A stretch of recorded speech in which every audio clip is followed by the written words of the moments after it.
Well, it's now my pleasure to introduce my old friend Charles White, who is also more widely known in the world as the Pope Max Singularity the First of the Amar Empire, You had to go there, didn't you?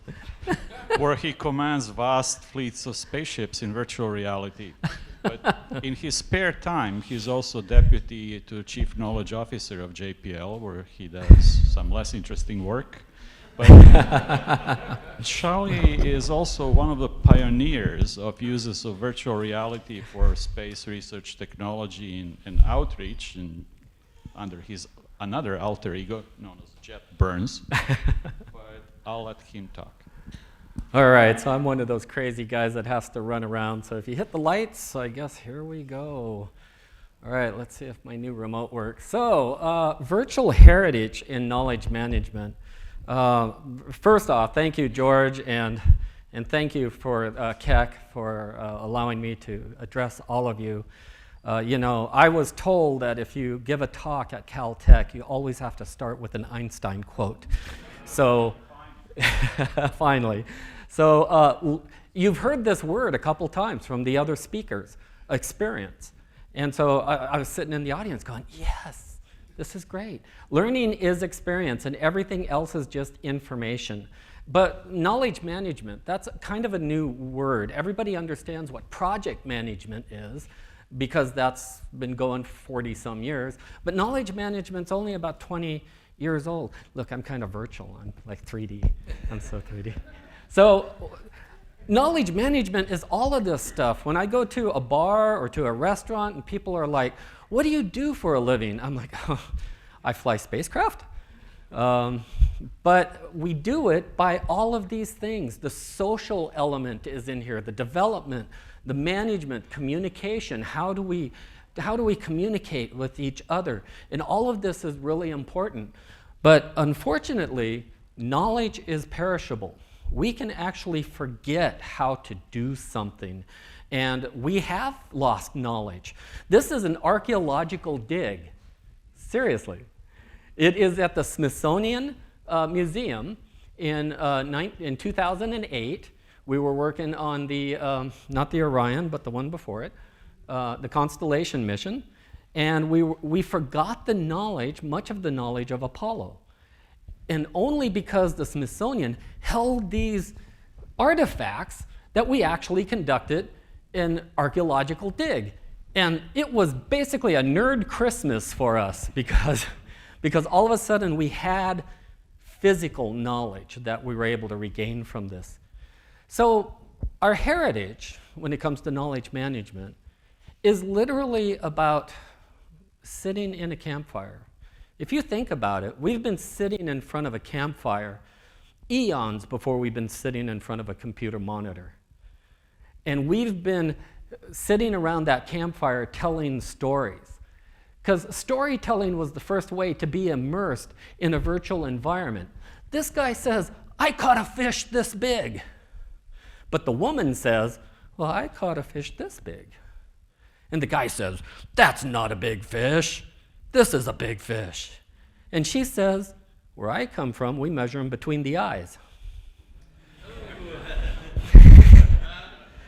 So what did I do just right then? I told you a story. And in your mind, you saw the fish and you saw the woman doing it because that's how we could tell stories. I didn't need CGI. I didn't need a virtual environment. I was able just to use English, and badly as such, to describe that story. And you could see that in your mind. And so our virtual environment started on caves. 40,000 years ago and 30,000 years ago, we had pictures.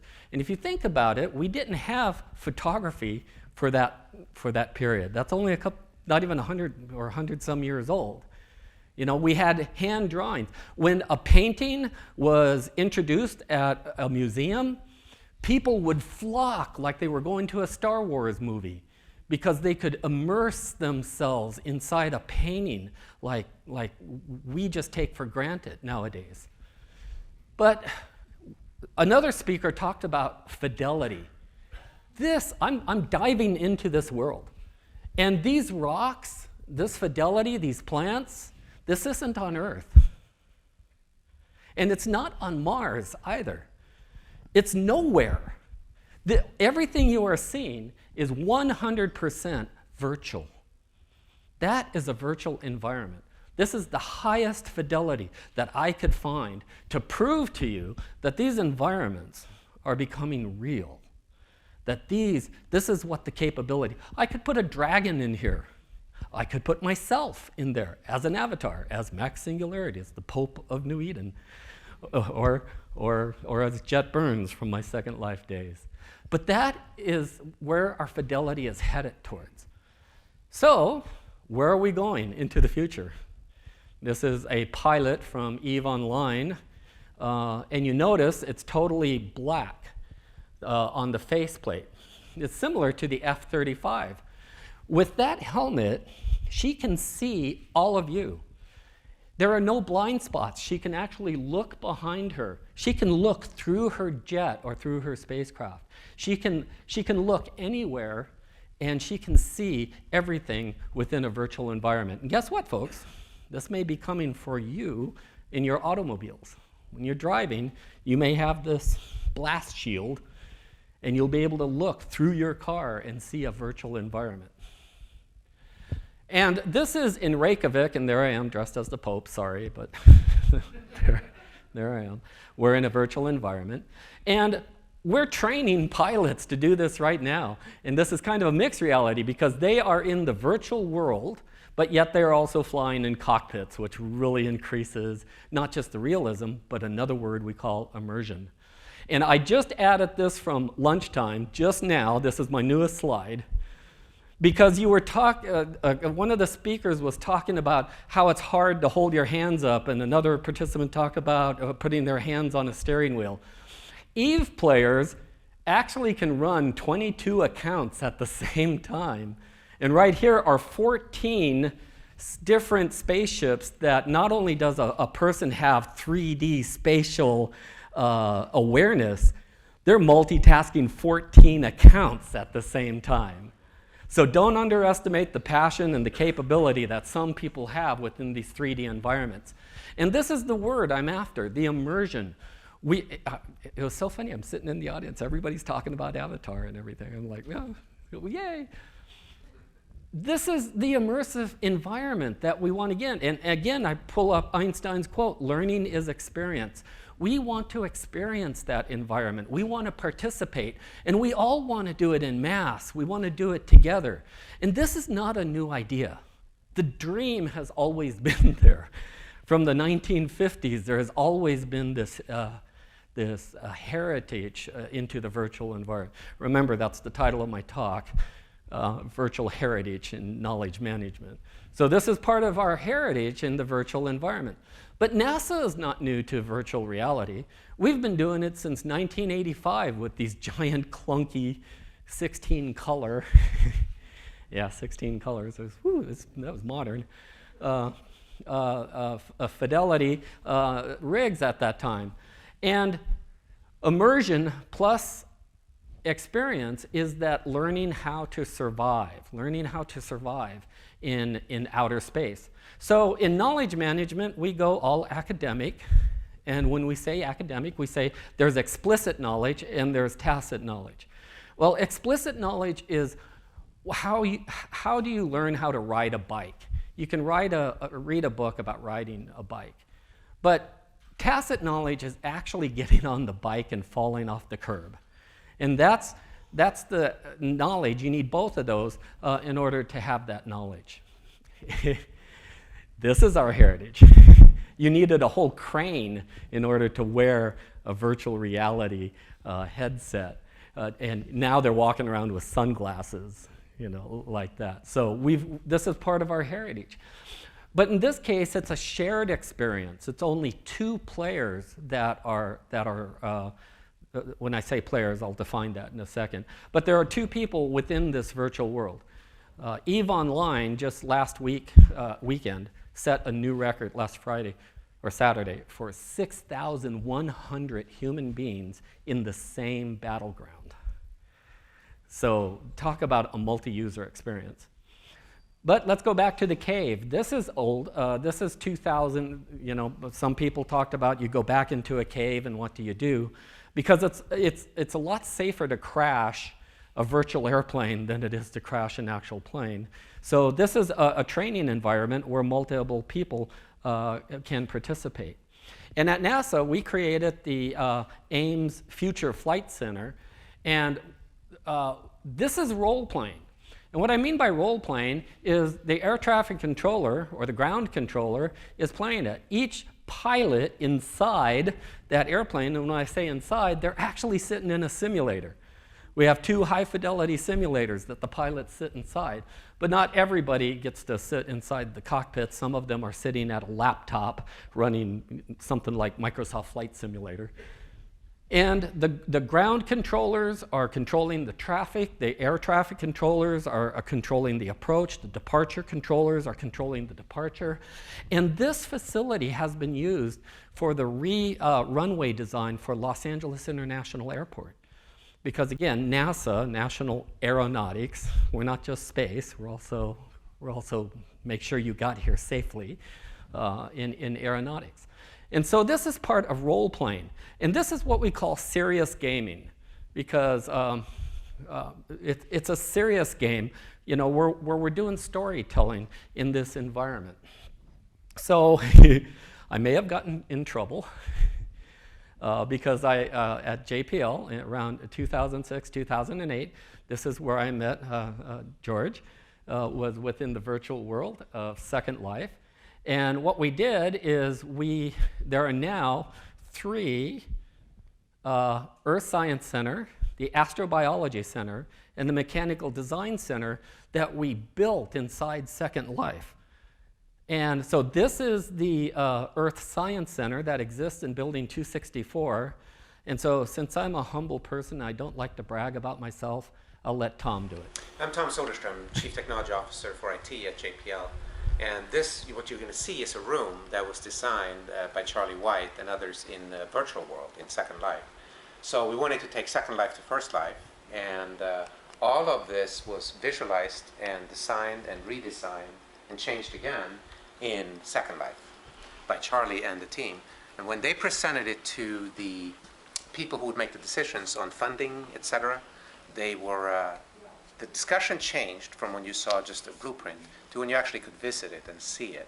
There were discussions such as, let's flip the projector this way, let us where are we going to store the chairs? You say, what chairs? So all of a sudden you realize that this would be a large room with multiple chairs, and it would have multiple use. It would have 3D display, and Charlie was able to model it in 3D so that you could see what it would look like.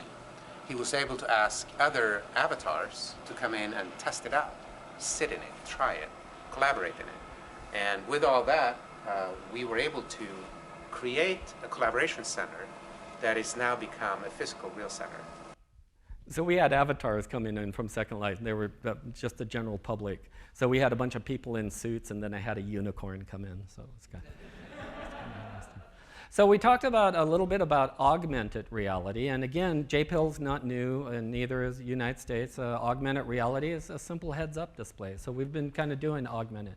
And in 2010, we've been doing some apps around JPL. You can actually take your phone or an iPad and scan QR, and it tells you about that building and some of the history. And if you do all of them, you get a note from the director's office says, you need to come up here because you've done all of these. And you go up there and you're like, oh my God, I'm sorry I wasted so much time. And they're like, here's a medal. So they give you a medal. So that's knowledge management. And someone was talking about if we could only see the invisible realms of thermal signatures. The fact that it's not real is what helps us. One of the criticisms was it's not real. Well, if it's real, you would never see this. And so the fact that it's unreal is an actual selling point of virtual world. So what's all this mean? I got to go really quick. We're being more efficient, we're moving more critical knowledge, we're doing more activities, we're getting more value, and we are saving dollars. And as you've heard from a couple of the people here, MSL had its mission, and we have less time to do more. So the capability is going up, and so we are reinventing our operations flow, and this is where the ops lab comes in and several people that are working in this field. So I'm a major fan of the ops lab. I'm the director's office, so I get the, no, not the director's office, but the office of the chief engineer under the director. And so I get to brag about the ops lab. So this is Jeff Norris. Let's hear him. What if a scientist could stand on Mars without leaving his or her office? They could explore the Martian landscape using the same skills that they developed as a geologist on Earth. We could bring them together with their colleagues around the world within the environment that they're exploring. And what if we could put a person inside the body of a robot and let them control it as naturally as they control their own body? We could extend our reach into hazardous environments and control our machines more effectively than ever before. Now imagine an astronaut on the space station who's able to collaborate with an expert on Earth as naturally as if they are together. They could get more done, make fewer errors, and return more science from the greatest laboratory ever built. Now imagine a spacecraft designer studying full-scale holograms of a spacecraft years before a piece of metal is cut. They can discover and correct problems long before they could endanger a launch or a mission. We believe that all these applications will revolutionize space exploration, but I'm sorry to say that this is not our future. Nope. Because it's happening right now.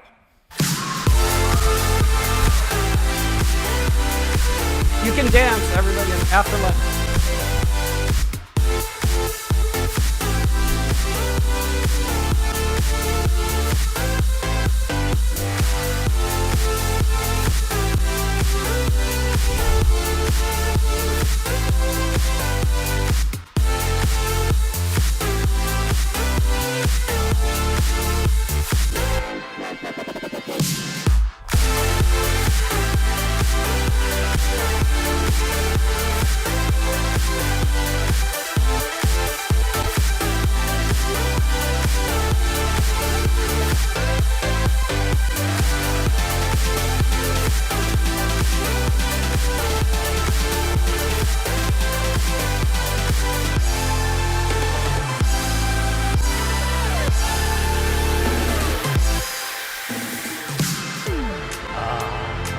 Yeah, you gotta be.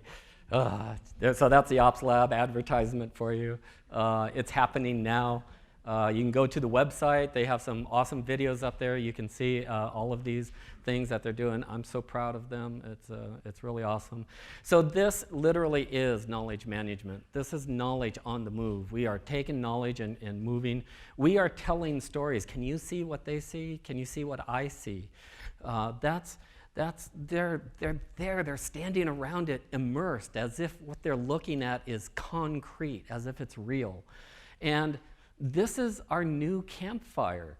This is a shared experience, and what I call not just virtual reality, I call shared reality, because it's this mixed world. And we can't uninvent this.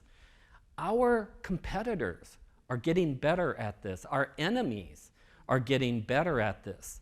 We have to be good at this, or we have to be the best at this, because there's no turning back. The genie is out of the bottle. Virtual reality is here. As Jeff Morris says, it's happening.